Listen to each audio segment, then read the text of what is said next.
Hello there, welcome to Venture Capital. I'm Katie Pilbeam. Protests in Greece. We check in with RT's Lucy Kafanov. She's in Athens to tell us about the real feeling on the streets there. Plus, I spoke to the head of Saxo Bank and I asked him what the underlying problems of the Eurozone are and what needs to change to sort the problems out. As well as that, we've got corporate news. We've got RT's Sean Thomas, our in-house investor, poised at the business desk to give us a peek at his portfolio. But first, this week, the Federal Reserve defied expectations and decided to keep the US economy on life support. The Fed will continue to pump cheap money into the system or injecting the sick patient with steroids. Fed Chairman Ben Bernanke voiced his concern that the US economy is still not healthy enough to survive without its monthly medicine. He's referring to the $85 billion monthly stimulus program, which equates to $1 trillion a year. That's a huge prescription, half of which is spent on supporting mortgages, and the other $500 billion is spent on government bonds. He also warned that the looming debt ceiling showdown may have very serious consequences unless a deal is reached soon. But it seems like the more the debt ceiling is moved, the faster we approach it again. And ceilings, unless on some kind of freaky theme park ride, are not supposed to move. So I'm now joined by Naeem Azam from Trade, who predicted correctly that Mr. Bernanke would continue his boosting methods. So Naeem, tell me, is the Federal Reserve doing the right thing by keeping the patient on the medicine, on the life support? Tell me. We got to take this kid out of a rehab, and we got to look on the history, because in 2010, when they ended their QE, what happened was there was a market sell-off. Similar thing happened in spring 2011. In 2012, the twist operation happened exactly in the similar situation. They are doing $85 billion a month. What is the emergency of doing this? There is no reason for doing this. In 2000, there was a quantitative easing going on at this scale. I certainly do not remember this kind of a massive quantitative easing going on, or if there is any sort of a need for this going on. Because for traders, like I said before, you've got to love this market, you're just going to keep doing it. And the market and the real economy is a two different things completely, because market is at its peak, but whether the economy is at there, no, not at all, because we have a growth which is literally very, very fragile. And then the Fed, they wanted to keep the kid on steroid and they wanted to keep pumping it. Thank you. Naeem Azam, Trade, thank you for your time today, very much appreciated.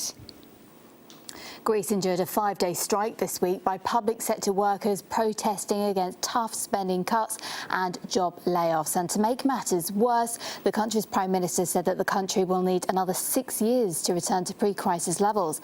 Greece has already received 2 EU IMF aid packages worth €240 billion since 2010 and is expected to receive a third rescue package of €10 billion. So we've got RT's Lucy Kafanov. She's in Athens this week for us to tell us all about it. Now, Lucy, good to see you just there.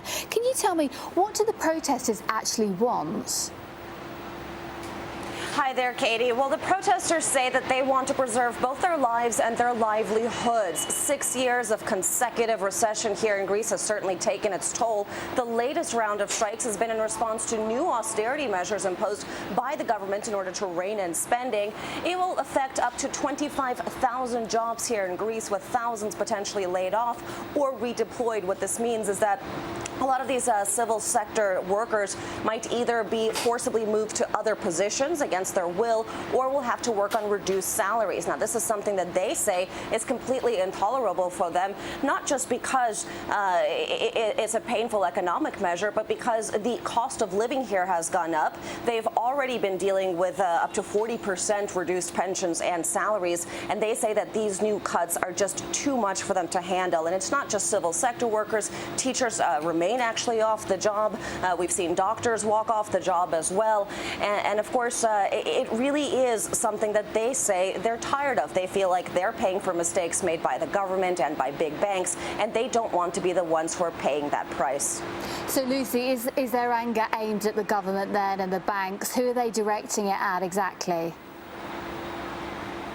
as well as the Eurozone too. I mean, we've heard different varieties of opinions on the ground. Some people feel that it's the government mismanagement that's due to blame for their problems. They think that austerity measures isn't necessarily the only thing that the government could be doing. But at the same time, when you actually talk to people about what other options the government has, no one can really come up with a solution. All they know is that they're tired of being the ones who are basically seeing their quality of life go down, seeing their salaries go down. We have to keep in mind also that this is a country that has record unemployment nearing 30%. 2 out of 3 young people are out of work.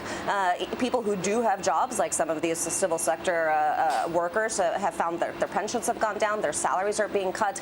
And while they're not exactly sure who specifically is to blame for this, they know that they are tired of it. But one thing actually that we noticed that was a little bit surprising is that the turnout wasn't as strong as it was in the years before. And what that signified, according to some of the people that we spoke to, is that a lot of Greeks, while frustrated with the situation, are really becoming resigned to it. There simply isn't that level of hope and optimism, that feeling that perhaps taking to the streets will somehow be heard. Because again, as you mentioned, 2 bailouts already, possibly another one in the works. They simply don't feel like either the government or the Eurozone or the European lenders are hearing their voices. Lucy Kafanoff there in Athens, giving us a real insight into the resentment being felt by the people on the streets in Greece. Now, earlier I caught up with the head of Saxo Bank, Lars Christensen, and I asked him what the underlying problems of the Eurozone are and what needs to be changed to solve them once and for all. The euro is a major drag on growth. It destroys economies. It has destroyed several economies already or very close to, and it'll continue to do so. So the real issue they have to deal with is how do we slowly but surely change the euro from where it is now into something that either works or gets dismantled to some extent, right? To make it work, you have to make a full-scale economic foundation underneath it. In my view, that's not going to happen. I don't think it should happen. I think Europe is better off with competing economies, and irrespective of what I don't think the populations of Europe are ready to accept that full integration. So that leaves really only the other option, which is dismantle the euro. That doesn't necessarily mean explode it into 17 old currencies, but it does mean that you cannot have Greece and Portugal and Germany in the same currency union. It simply will not work. Whether that means 2 euros or 3 euros or 10 euros or Germany leaving the euro and leaving the rest to battle it out in a little bit more benign environment, I don't know. But something has to happen because it cannot continue in its current format, and you will never see growth in Europe again until we dealt with that problem. Now, one of the answers to this problem is seen to be Europe having a banking union, and there are steps being made to put that into progress. Is this the answer, though, in your view? In my view, 10 countries in Europe are not in the EU, in the Eurozone right now. Many of these countries have specifically said no thank you to being in the Eurozone. And introducing the bank union is in effect introducing all the bad things from the Eurozone through the back door. So it's not only very unsmart, but it's also very undemocratic, because it's in essence what people have said no to already. Now the banking union's next iteration, it's not in the first, will be that there's a solidaric liability between Europe's banks for the weak banks, which means in essence you're going to weaken the strong banks to support the weak banks, and this is just not the way to go. So for me, the banking union, and I hope it doesn't come to pass, but if it does, it's another nail in the coffin for the Eurozone, and unfortunately beginning to then also involve countries that were wise enough to stay out of the Eurozone. OK, corporate news time. We're going to get stuck in with something sparkly, girl's best friend and all that. Russia's diamond miner Arosa and the world's top producer by output in carrots is reportedly planning a share sale this October. The government plans to sell 14% of the company's shares in Moscow in the privatisation deal, which has been in the works since the mid-2000s. The company sees its valuation between $9 and $15 billion. The biggest Russian instant payment chain, Kiwi, whose shares are already trading on the Nasdaq, is to hold a secondary public share offering. Stakes worth over $270 million will be sold by its founders and board members, as well as by Mel.ru Group. The Russian railways company RZD has reportedly applied to buy stakes in the Greek national railway company Trans-OSE. The move plans as a part of Russia's initiative to support friendly Greece at this complicated economic stage, according to the Russian government speaker, that is. OK, we know that the Federal Reserve made their decision this week. We were talking about it earlier, and that meant that the global markets surged. So let's get over to Mr. Sean Thomas, our in-house investor, and see what he was up to and if you actually managed to benefit from the rally then, Sean. So what have you been up to? Well, actually, Katie, I did benefit. Yeah. You know, my friends down at the Federal Reserve, I must thank them for not tapering that stimulus.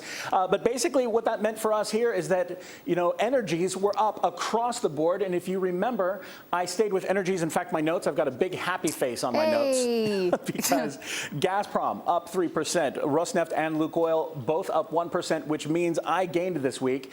Also, if you remember, I stayed with agriculture and Rusagro. They didn't lose money. They didn't gain money, traded flat. So it didn't really benefit me much, but I didn't lose anything. So overall, I'm up $185 this week for a grand total of $9,463, down almost $500 from my original 10,000, but still I gained this week, so I am a happy, happy man. Yeah, you should be. First-time investor, that's not bad.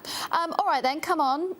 This winning streak, what's going to happen next week? Are you going to keep it going? Well, of Energy? course. Yeah, of course, you know, like with energies and oil, why change a good thing? So I'm going to say, as they say in the gambling business, I'm just going to let it ride. Woo, however, cruise out. Exactly. I'm going to get out of agriculture, though, because it didn't do me any good.